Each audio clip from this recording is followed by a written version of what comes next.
Then we jumped over, because do we have to read this book in order? Because it goes macro into micro. Starts with a big thing that breaks it into smaller parts. So you'll have to read this part, then you've got to jump over, and we read lights next, then boxes. So I need you to read those pages to your partner, then your partner will swap over and read the pages to you.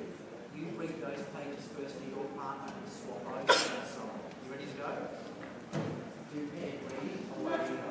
My house. This is my house. It has a lot of gas. Why are you reading those pages? What did I ask you to do? Go to the micro group that we read. We didn't have to read this one page up. Now you've got the idea. Good girl. Go. Keep going.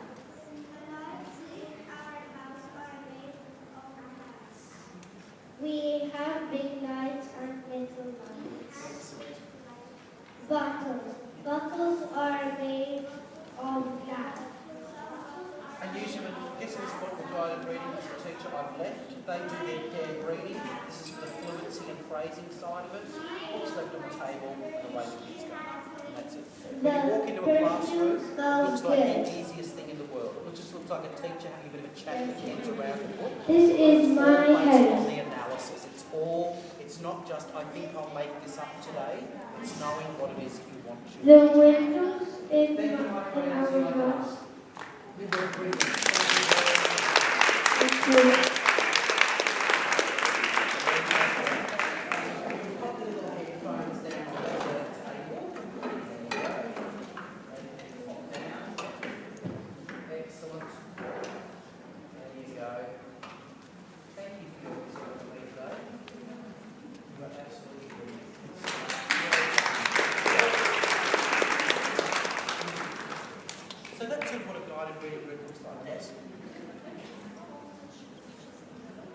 Very good. A guided reading group. Now, you have to remember that when a teacher is in a classroom, they are usually in a ratio of 1 to 27.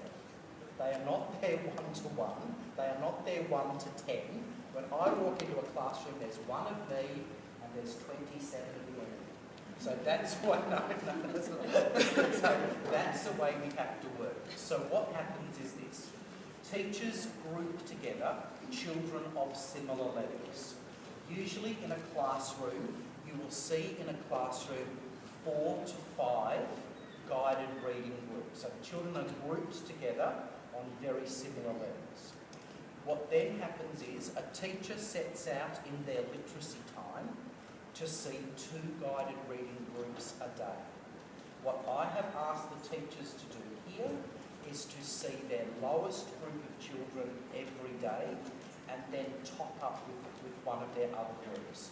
So a teacher would see their lowest group and then their top group. The next day they will see their lowest group and their middle group. The next day, so a teacher sets out to see 2 guided reading groups a day. Now where your children are very, very lucky, in coming to this school for a number of reasons they're very lucky, but your classrooms here also have a TA in them as well. Now the job of the teacher's aide is not to do the teaching of the text. Their job will be to do the practice. Can you see? So what would happen is the children who did glass at my house with me today, getting the explicit instruction from the teacher, would move over to the TA tomorrow. But they would read the same book. I'm not going to leave the explicit teaching of a book to my TA. And I'm not saying in any way am I being disparaging, but if I went to a hospital, I would not ask the nurse to do the operation. We have different jobs and roles, we have different training in what we do. So that's why having the take-home reader is really important, so that they're still reading. You also need to realise that in a literacy block, guided reading is not the only books that children work with. Children will still be doing model reading, where the teacher has one text up in front of the whole class. So this is not the whole literacy block, this is a component of the literacy block. So this is not the only reading or the only book that children work with. What the school has here, children should have model or shared reading, they will have guided reading, and they will have independent reading. So this is not, never feel as a parent, that's the only book that these children will do in a literacy block.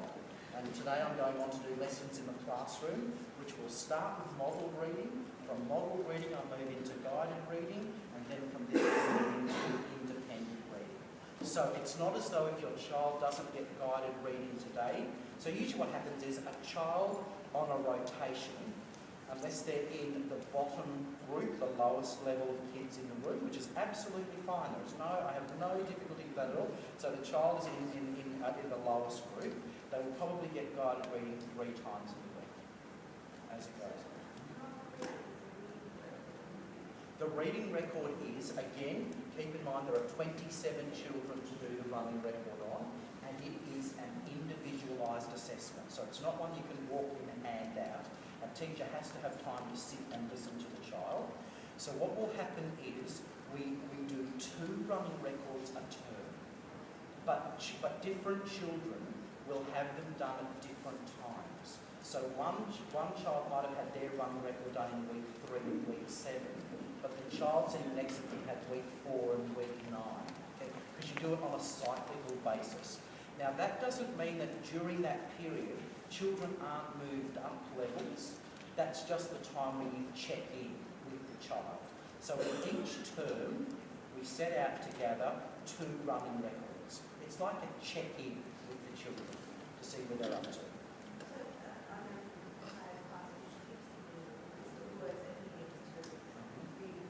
Yes. Yes. Right, part of that, I'd have to have a look at the list of words. I can't answer specific questions for specific kids in the classroom, but I'm guessing that they're what we call the high frequency words. The words in the English language you cannot sound out, you have to look at them and know them. Like the word the. You can know all the phonics in the world, but when you come to the word the, it's going to be no help to you whatsoever. You've just got to look at those ones and know them, and they come up too often as well. But what will happen is, what we really want to see there, is that I'm able to then look at a running record and go, your daughter, and look at, she got every high frequency word correct, fantastic. And the great thing is that then I'm looking at high frequency words in the context of the text.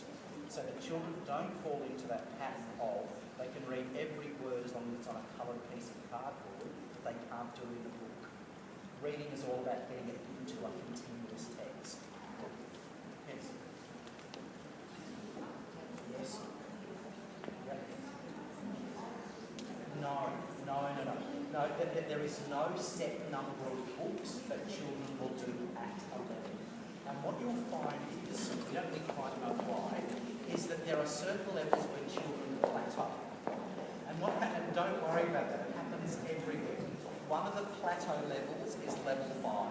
They seem to zip along to level 5, and then we stay longer on level 5. You don't know, and then you get them moving again. They tend to go like that up to level 8 or 9, and then they tend to plateau again. So there's no set number of books they must do on a level, and some children will spend slightly longer on a level than other children. So it's all about the right book in their hands.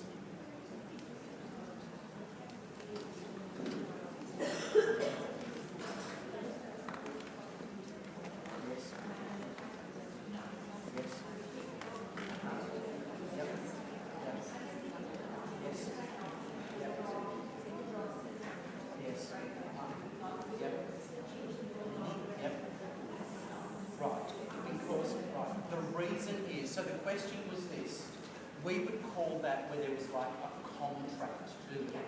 So rather than what then do, the problem is if the child couldn't read it properly and comprehend it, it was a waste of time sending them off to do something. And what children tended to do was learn activities, not learn literacy. We used to do the same thing. So go off and turn the last chapter into a play. Go and make a new dust cover for the book. Go and do this for them.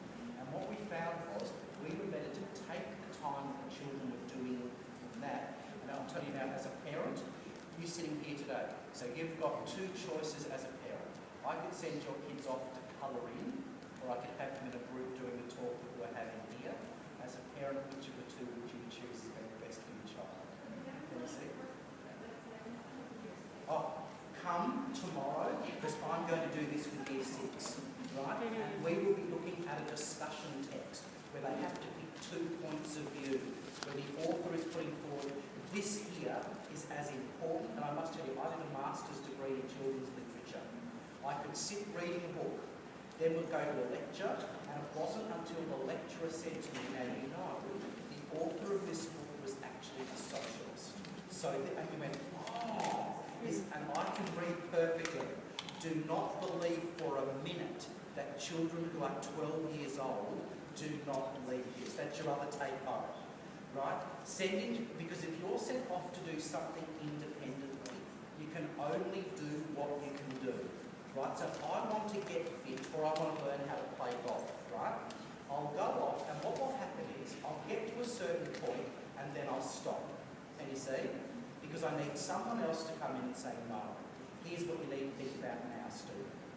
I do this at home in Australia with kids who have to read Shakespeare. They can say every word on the page, can you see? Bring them together into a group like this, and there you are looking at, you know, I was doing it at home with a group of Asian children, excellent readers, and they were doing A Midsummer's Night's Dream. And what I had to read with those guys to begin with were English fairy tales, because you cannot make sense of A Midsummer's Night's Dream unless you have read English fairy tales. In the Asian tradition, their fairy tales are not about fairies at the bottom of the garden. Their fairy tales are about animals taking on, being brave and strong. They don't have fairies at the bottom of the garden, can you see? And what's A Midsummer's Night's Dream about? Shakespeare got the two worlds to collide. He had the everyday world and he had the fairy world. And then he got characters from the fairy world to come and play around in the everyday. Can you see? Those kids could say every word, but they needed guided reading. They needed someone to say them. So Puck, he's one of the fairies, right? And he's a troublemaker. And they're going, oh, is that, please do not believe. Please, please, please, please do not believe that our best readers do not need guided reading. In fact, when I'm doing guided reading, it is our kids who are the best readers in the world that I like doing guided reading with. So I was doing one, sorry? Oh, absolutely. That's exactly, because I want to be balanced readers. I was doing one the other week back at home where the children were reading Charlotte's Web. You know, the beautiful story, Charlotte's Web.